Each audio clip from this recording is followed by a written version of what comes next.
The girl's voice trembled as she backed into the counter. A man's hand shot out. It grabbed the girl's arm, hard. "Then why are you running?" the man asked quietly. The entire diner in Miami, Florida went still.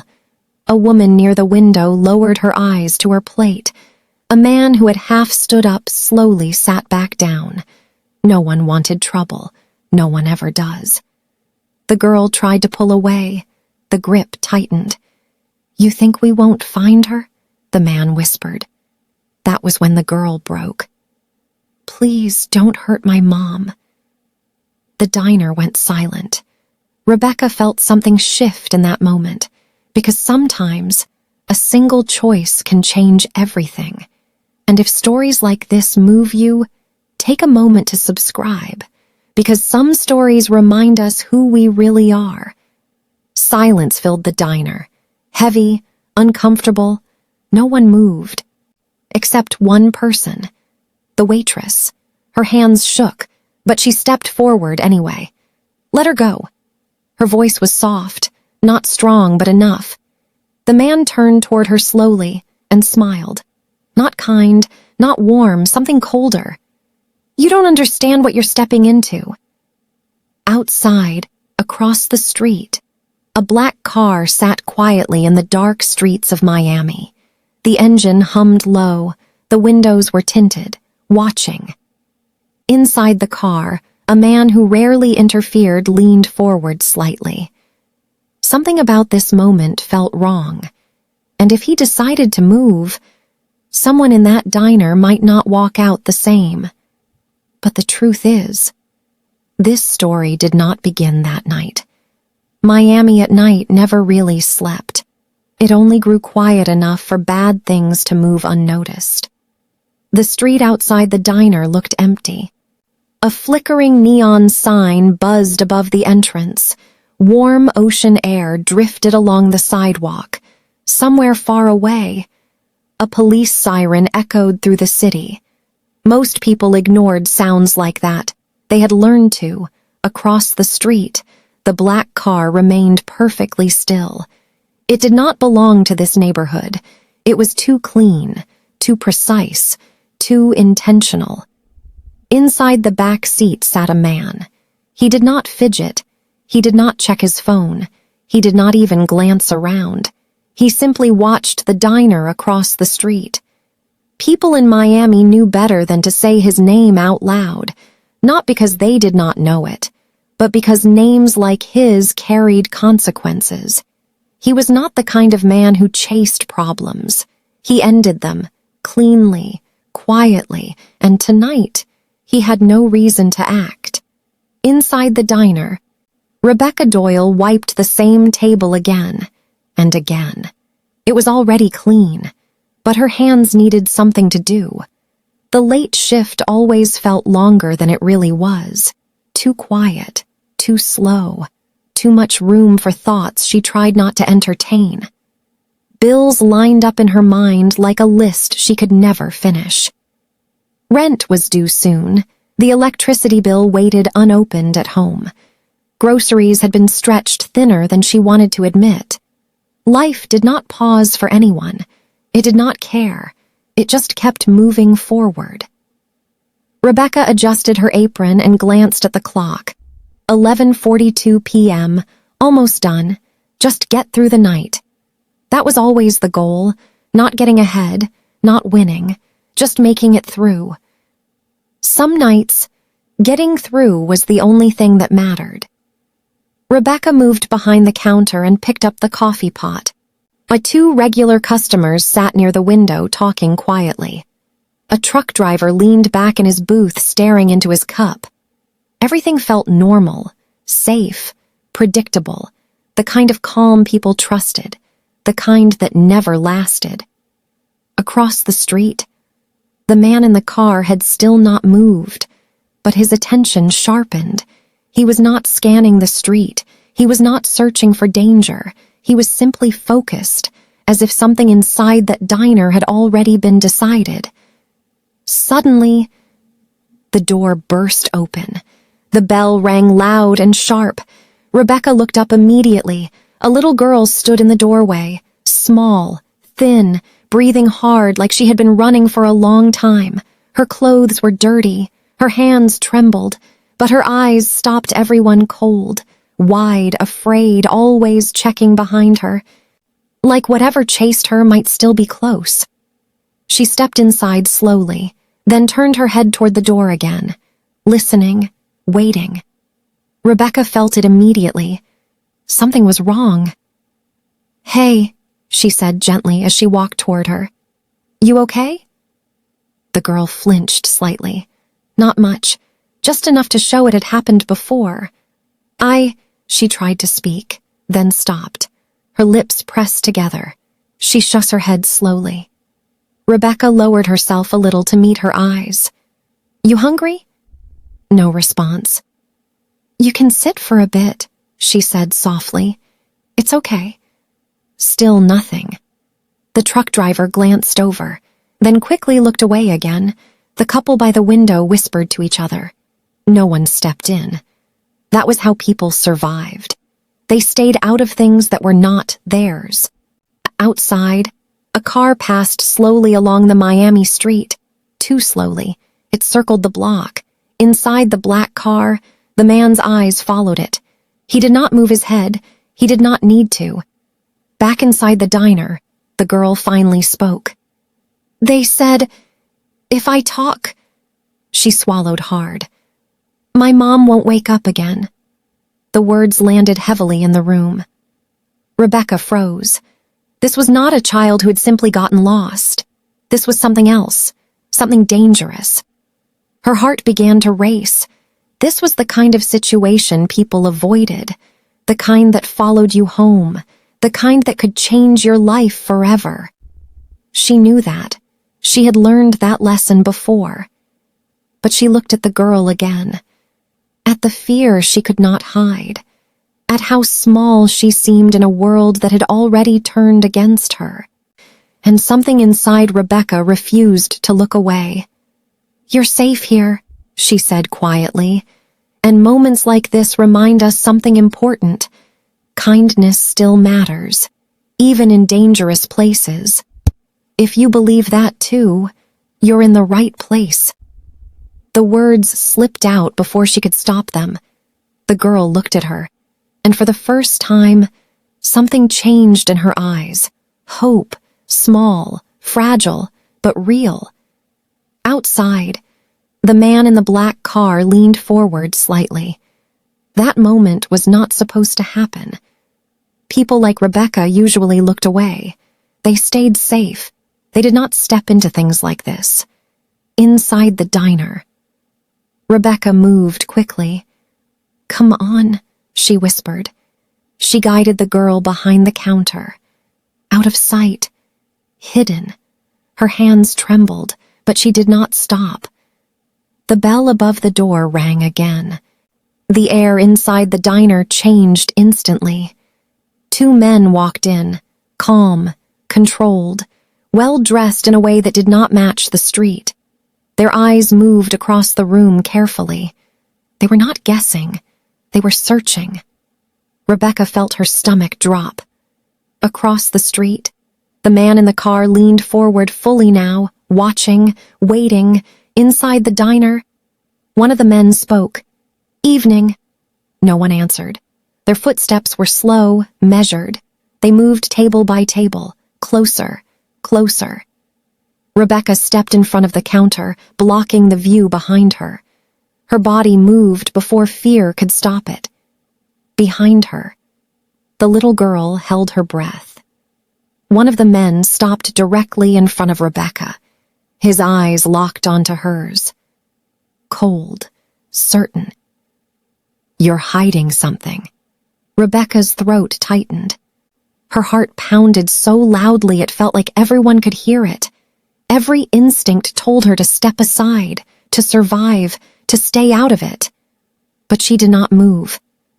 Outside, the car door opened, and for the first time that night, the man who never interfered stepped out. Is he about to protect them? Or is something much bigger about to begin?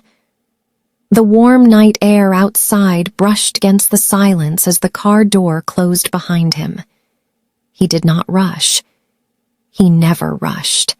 Every step he took toward the diner in Miami, Florida, was steady, measured, controlled, like the outcome had already been decided. Inside, Rebecca Doyle stood frozen in place. "You're hiding something." The man's voice was calm, almost polite. That only made it worse. Rebecca forced herself to breathe. "I don't know what you're talking about," she said. Her voice sounded steady enough, but her hands told a different story. They trembled at her sides. The man watched her carefully. Not angry, not impatient, just certain.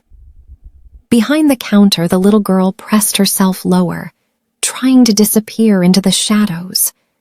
She squeezed her eyes shut, as if that could make everything go away. It never did. It never had. Rebecca's mind raced. This was exactly the kind of situation she had spent years trying to avoid. The kind that did not end when it was over. The kind that followed you home, stayed with you, took things from you.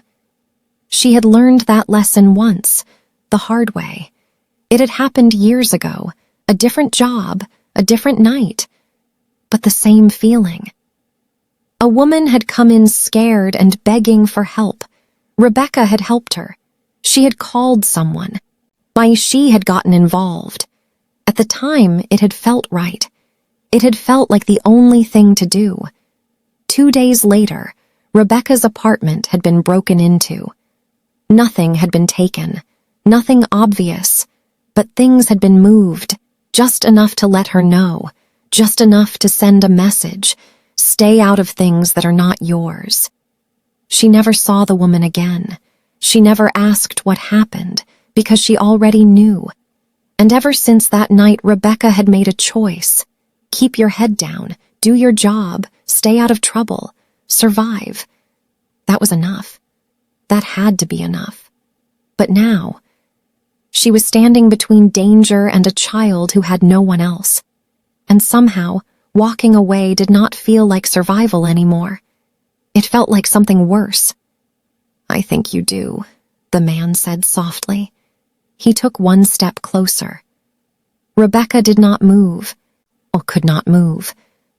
Behind her, she felt rather than heard the little girl shift slightly. A tiny sound, barely anything, but enough. The man's eyes flicked past Rebecca, toward the counter. Time slowed.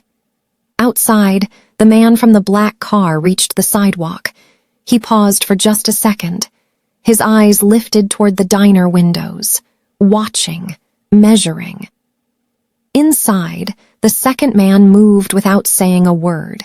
He stepped to the side, cutting off any path to the back. Efficient, planned. They knew exactly what they were doing. Rebecca's heart slammed against her chest. Think. "You should leave," she said. The words surprised even her. The man in front of her tilted his head slightly, almost curious. "Leave?" he repeated. "This is a diner," Rebecca said, forcing the words out. "You're scaring people." No one spoke. No one agreed. But the truth sat in the room anyway. The man smiled again, that same empty smile. "We're not here for them." Behind the counter, the little girl's breathing grew sharper, faster. She tried to hold it in, but fear did not listen. The man heard it. Of course he did. His gaze returned to Rebecca, and this time there was no curiosity left, only confirmation. "Move," he said. Rebecca's feet felt glued to the floor. Her body knew what that word meant. It meant step aside. It meant survive. It meant forget the little girl behind her. But something inside her refused. "No," she said. The word barely came out, but it was enough. The man's expression did not change, but the room did. The air tightened, like something invisible had just snapped. Outside, the man from the car stepped off the curb, crossing the street, unhurried, but unstoppable. Inside, the second man moved forward, one step closer to the counter. Rebecca reacted without thinking. She shifted, blocking him. Her hands came up slightly, not to fight, just to stop him. "Don't," she said. The man paused, looked at her hands, then back at her face. "You're making a mistake," he said quietly. Maybe she was. Every part of her knew she was.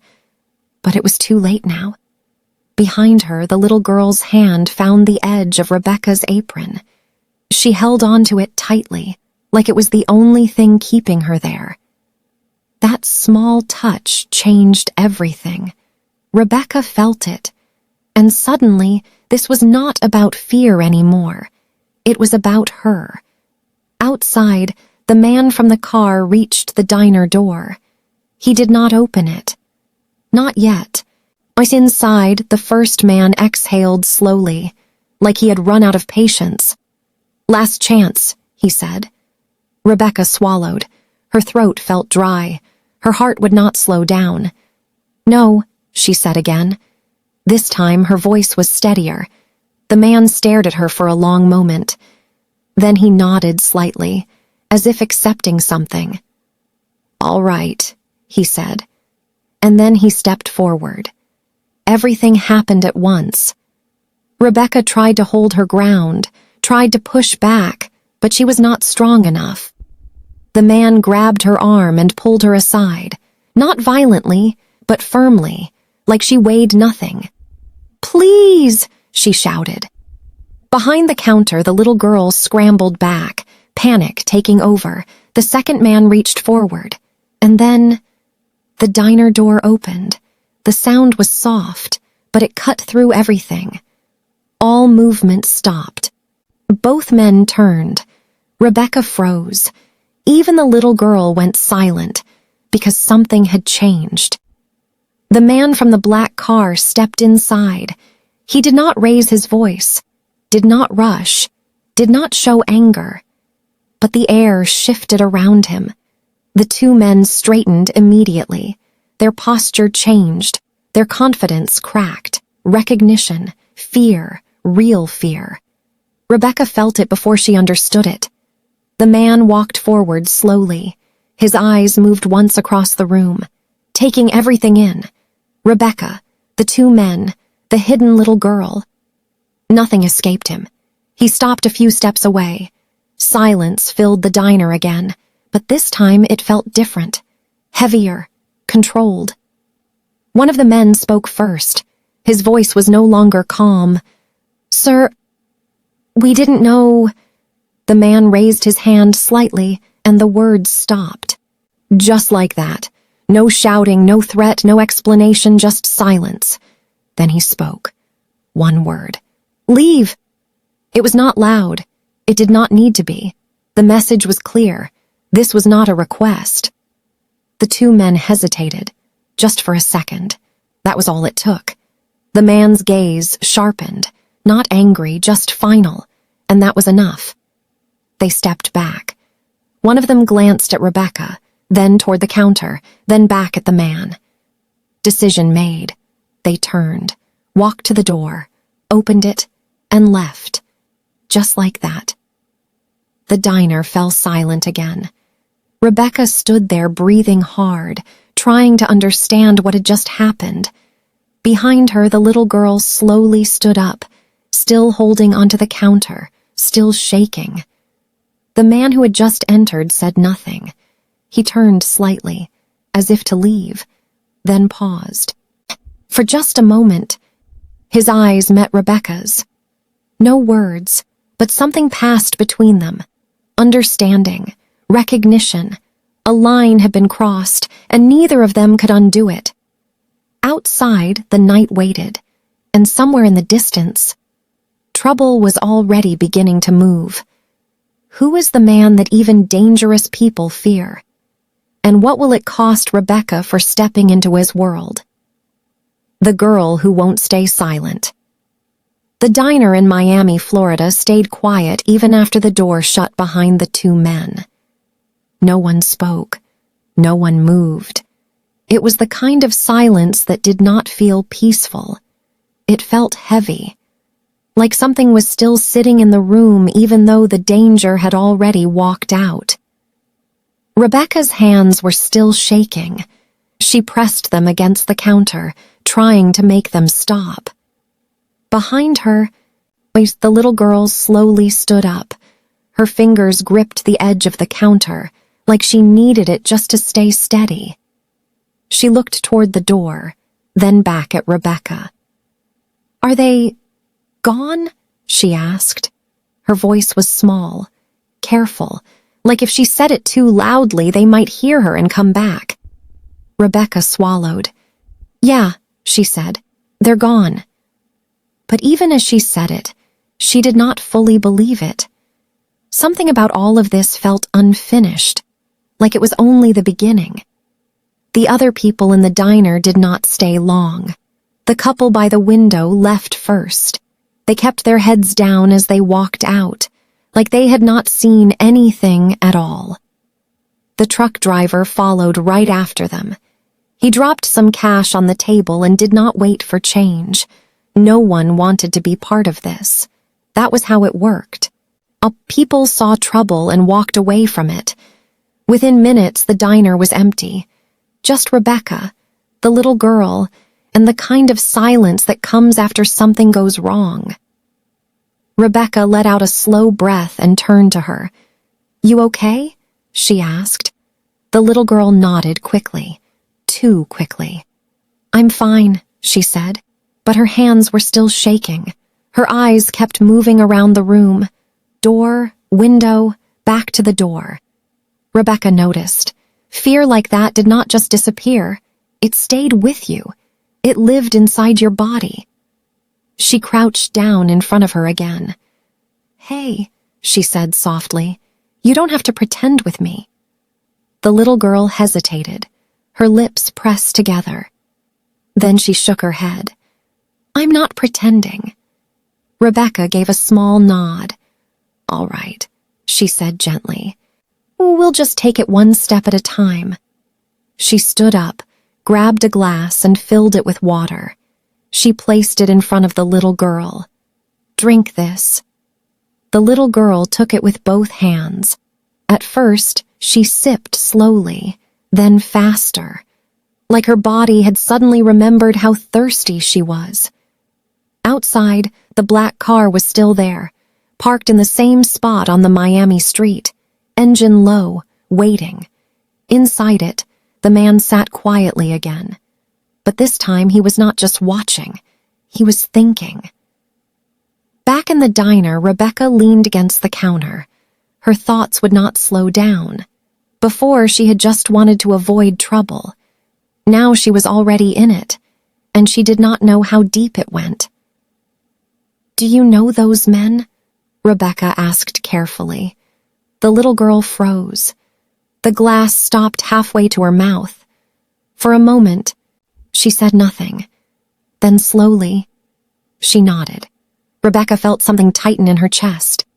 "Who are they?" she asked. The little girl looked down at the counter. "They work for him," she said quietly. Rebecca frowned. "For who?" The little girl hesitated, then said it. "Victor." The name did not mean anything to Rebecca right away, but the way the little girl said it did, like it was not just a name, it was something bigger, something dangerous. "Victor who?" Rebecca asked.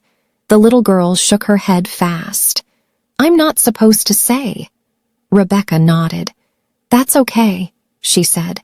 "You don't have to tell me anything you don't want to." But inside, her thoughts were already moving. Names like that did not come with small problems. The little girl grabbed the edge of the counter again. "They're going to come back," she said suddenly. Her voice cracked. "They always come back." Rebecca felt a chill run through her. She wanted to tell the little girl she was wrong, wanted to make her feel safe, but she could not lie. Not about this. So instead, she asked something else. "Why are they looking for you?" The little girl shook her head again, faster this time. I didn't do anything. I believe you, Rebecca said softly, but something happened. Silence filled the space between them. The little girl's eyes started to water, but she blinked fast, holding it back, like crying was not something she allowed herself to do anymore. They took her, she said quietly. Rebecca felt her stomach drop. Your mom? She asked. The little girl nodded. They said she was just sleeping, she continued. But she wouldn't wake up. The way she said it was simple, too simple, like she did not fully understand what it meant, but Rebecca did. Her chest tightened. They hurt her? She asked. The little girl did not answer. She did not need to. A long silence followed. Rebecca turned slightly, her mind racing. This was not just trouble. This was something bigger, something serious. Outside, the man in the car kept his eyes on the diner.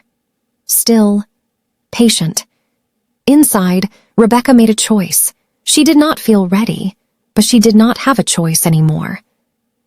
We need to get you somewhere safe, Rebecca said. The little girl looked up fast. No. The word came out strong, immediate. Rebecca blinked. What do you mean, no? They'll find me, the little girl said. Anywhere. Fear filled her voice again, stronger this time. Rebecca felt it, and it scared her more than anything else the child had said. Then we don't let them, Rebecca said. The little girl shook her head. You don't understand, she whispered. They don't stop. Rebecca opened her mouth, then stopped, because deep down, she believed her. Outside, a car passed slowly, then another. The street was starting to come back to life, but something felt off now, like the night had changed. Inside the diner, Rebecca walked to the door. She locked it, flipped the sign to closed. The little girl watched her.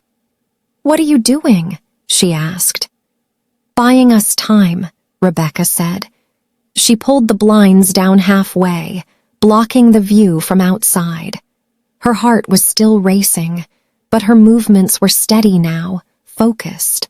For the first time that night, she was not just reacting. She was making decisions. Behind her, the little girl spoke again. Why did you help me? She asked. The question caught Rebecca off guard. Rebecca paused, thought about it, then gave a small, tired smile. I don't know, she said. But that was not the full truth. The real answer was simple and hard because no one else did. Outside, the man in the black car finally moved. The door opened. He stepped out. This time he did not hesitate. Inside, Rebecca turned back to the little girl. Listen, she said, no matter what happens next. A knock interrupted her. Sharp, sudden, both of them froze. Another knock, louder. The little girl's eyes widened. Rebecca's chest tightened, because something told her. This was not over, not even close. She walked slowly toward the door. Each step felt heavier than the last. The little girl grabbed her sleeve. Don't, she whispered. Rebecca hesitated. The knock came again, slow, controlled. That only made it worse. Rebecca reached the door. Her hand hovered over the lock. She took a breath and opened it. Standing there was the man from the black car. Why has he come back, and what does he want from them now?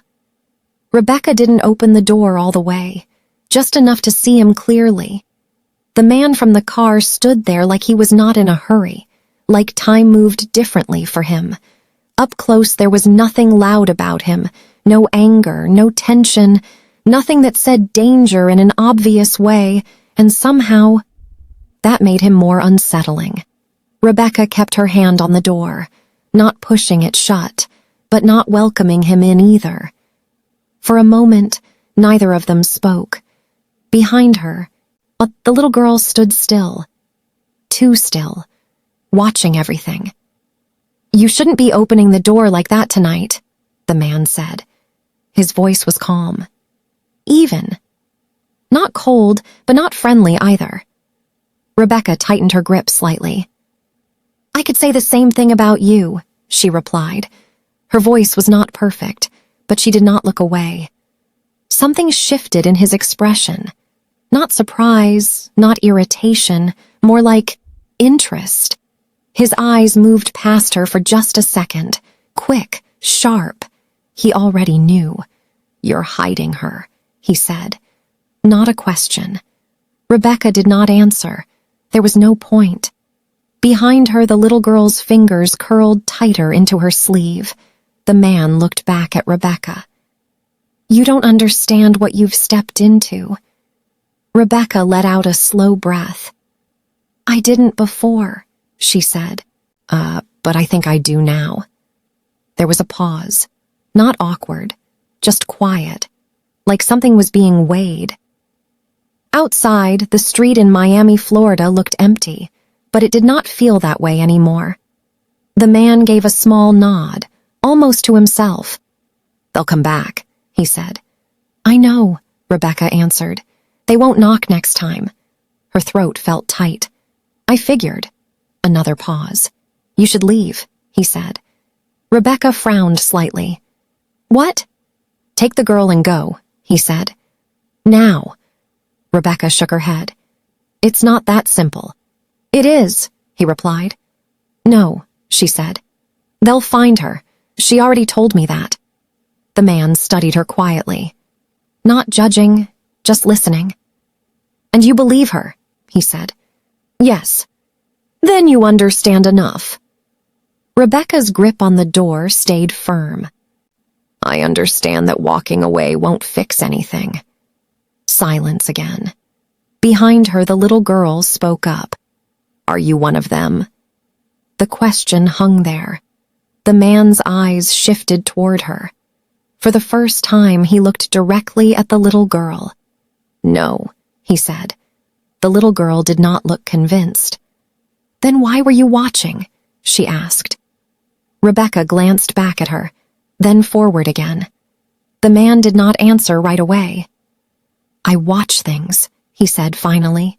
That's it? Rebecca asked. For most situations. Something about that answer did not sit right. For most, she repeated. He did not explain. Instead, he stepped a little closer to the door. Not aggressive, but enough to close the space between them. Rebecca did not move. You stepped in earlier, she said. You didn't have to. That's true, but you did. Yes. Why? He looked at her for a long second, like deciding if she deserved an answer. Because you didn't step aside, he said. Rebecca frowned slightly. You stood there, he continued. Most people wouldn't. She let out a quiet breath. That doesn't mean I knew what I was doing. No, he said. It means you chose anyway. The words hit her harder than she expected. Behind her, the little girl shifted again, still quiet, still watching. They're going to hurt my mom, she said suddenly. Rebecca turned quickly. Hey, they already did, the little girl said. Her voice shook now. They said if I didn't do what they want, they won't fix it. The room went still again. Rebecca looked back at the man. Something in her expression had changed. Less hesitation, more urgency. You heard that, she said. I did. Then you know this isn't just about her running. I know. Then why are you still standing out there? She asked. The question came out sharper than she meant it to. The man did not react. Because stepping in changes things, he said. Rebecca let out a small breath. So does doing nothing. That landed. For a moment, neither of them spoke. Outside, a car passed by slowly, then disappeared. The night did not feel calm anymore. They work for Victor Langston, the man said. The name felt heavy. Rebecca did not know it, but she felt it. The little girl lowered her head slightly. Like hearing it made everything worse. "Who is that?" Rebecca asked. The man did not hesitate. "Someone who doesn't like interference." Rebecca swallowed. "Like you?" A small shift in his expression. "No," he said. "Worse."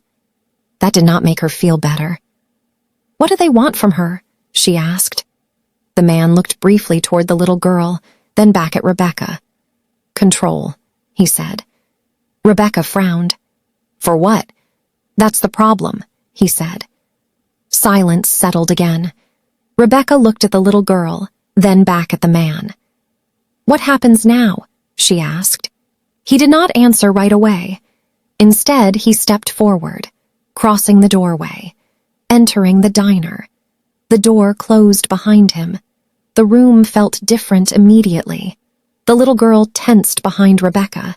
The man stopped a few steps in, close now, no space between them. "You have two choices," he said. Rebecca's chest tightened. "You can walk away," he continued. "Forget all of this." She already knew she would not. "Or," she asked. He held her gaze. "You stay." Rebecca did not speak right away. "And if I stay?" she asked quietly.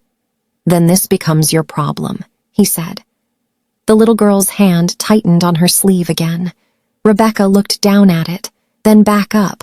The fear was still there, strong, clear, real. But something else was there too. She took a breath. "I already decided," she said. The man studied her for a moment, then nodded once. "Then we don't have much time," he said. Outside, headlights turned onto the Miami street. More than one car, moving slowly, getting closer. The little girl saw them through the window. "They're back," she whispered. Rebecca's heart dropped. The man did not turn. He did not need to. He already knew. Now that the danger is returning in greater force, will he finally act? Or is something even worse about to begin? The headlights outside the diner in Miami, Florida, grew brighter. Light washed across the windows as the cars slowed to a stop. Rebecca felt it in her chest before anything else. This time they were not just passing through, they were here. The little girl stepped back from the glass, her breathing uneven, almost shaky. "They found me," she whispered. The man stood in the center of the diner.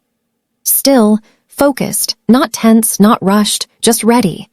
Like none of this surprised him. "How many?" Rebecca asked, her voice low. "Enough," he said. That answer did not help. Outside, car doors opened one after another. Soft clicks, measured footsteps. No yelling, no panic. That made it worse. Rebecca glanced toward the back. The kitchen. A narrow hallway. A back door that led into an alley. "We can leave through the back," she said quickly. The man shook his head once. "No." Rebecca turned to him, confused. "What do you mean, no?" "They'll be waiting there," he said.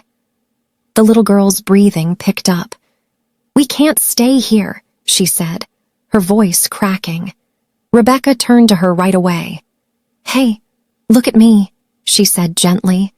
The little girl tried, her eyes wide, full of fear. "We're going to figure this out," Rebecca told her, even if she was not completely sure how. The man stepped closer to the window, not enough to expose himself, just enough to see. 3 cars, maybe 4, men stepping out, spreading into position, covering angles, moving like they had done this before. "They're not here to search," he said quietly. "They're here to take her." Rebecca felt her stomach sink. The little girl grabbed her hand tighter. "They're going to take me," she said. Rebecca squeezed her hand back. "Not if I can help it." The man looked at Rebecca again. Something different in his eyes now. Not surprise, something heavier. "You don't understand what that means," he said. "Then tell me," she replied. He held her gaze for a moment. If they walk out with her, she disappears, he said. Rebecca felt a cold chill run through her. And if they don't? She asked. He did not answer right away. Instead, he glanced back toward the window. Then this becomes something bigger, he said. Rebecca let out a slow breath. It already is. He did not argue with that. Outside, footsteps moved closer to the door. The little girl pulled on Rebecca's sleeve. Please, she said softly. Rebecca looked at the man. Do something, she said. There was no hesitation in her voice now, no holding back. For a second, he did not respond. Then he looked at her again. You're asking me to break a rule, he said. Rebecca did not look away. Then break it. Silence filled the room, heavy, like something important was about to shift. The door handle moved slightly, tested. The little girl flinched. Rebecca's heart pounded so hard she could hear it. The man closed his eyes for a brief moment. When he opened them again, something had changed. Stay behind me, he said. Rebecca nodded without thinking. The little girl moved closer to her, gripping her arm. The door opened. No hesitation this time. 3 men walked in, then a 4th. They did not rush, did not shout, but they filled the space instantly. The man in front scanned the room, then his eyes landed on the protector. Everything paused, recognition again, but this time it did not stop them. Move, the lead man said. He was looking straight at Rebecca. She did not move. The man in front of her did not move either. Last chance, the man said again. The protector stepped forward, just enough to block them. No, he said, quiet, clear, final. The men exchanged a look. This isn't your problem, one of them said. It is now, he replied. The air in the room tightened. The lead man's expression hardened. You're making a mistake. Leave, the protector said. No raised voice, no threats, just certainty. For a second, it felt like they might listen. Then one of them moved. Fast. Rebecca barely saw it. A hand shot forward. The protector reacted instantly. He caught the man's wrist mid-motion, stopped it completely. The room froze. The man tried to pull free. He could not.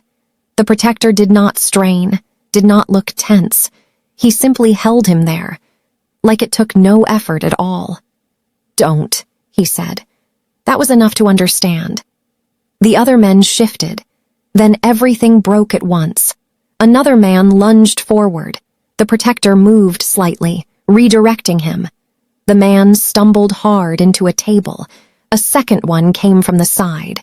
This time the protector moved first. Quick, precise, one motion. The man dropped to the floor. No wasted energy, no extra movement. Rebecca pulled the little girl closer, her heart racing. She could not look away. The lead man stepped back, watching now, thinking. This was not going the way they planned. You're really doing this, he said. The protector did not answer. Another man hesitated, then stepped forward again. More careful this time. The protector shifted his stance slightly, balanced, ready. Last warning, the lead man said. Something different in his tone now, not just confidence, something closer to concern. The protector finally spoke. Take your men and walk out, he said. Silence followed. Then the lead man gave a small, tight smile. You know who this is going to reach, he said. I do, the protector replied. And you're still choosing this? Yes. No hesitation. That answer changed everything. The room felt heavier, like the weight of something bigger had just settled in. The lead man looked at him for a long moment, then gave a small nod. Fine, he said. He stepped back toward the door. The others followed, slowly, carefully. No one turned their back until they reached it. Then they were gone. The door shut behind them, and just like that, it was over. Silence filled the diner again. Rebecca did not move right away. Her hands were still shaking. The little girl clung to her, breathing hard. "They're gone," Rebecca whispered, but it did not feel finished. The protector stood still for a moment. Then he turned slightly toward the window, watching the cars pull away. "They'll be back," he said. Rebecca swallowed. "I figured." The little girl looked up at him. "Are we safe now?" The man did not answer right away. Then he looked at her. "For now," he said. Rebecca let out a breath she did not realize she was holding. "What happens next?" she asked. The protector glanced toward the door again. "What happens next," he said quietly, "is that this doesn't stop here." Rebecca felt that sink in, deep. Outside, the cars disappeared into the Miami night, but the danger did not leave with them, because somewhere out there, Victor Langston now knew, and this time, someone had stood in his way. Now that the rule has been broken and a powerful enemy has been challenged, will protecting one child turn into a war no one can escape? If this story kept you on the edge of your seat, subscribe for more powerful stories like this, and tell me in the comments, would you have protected the girl or walked away?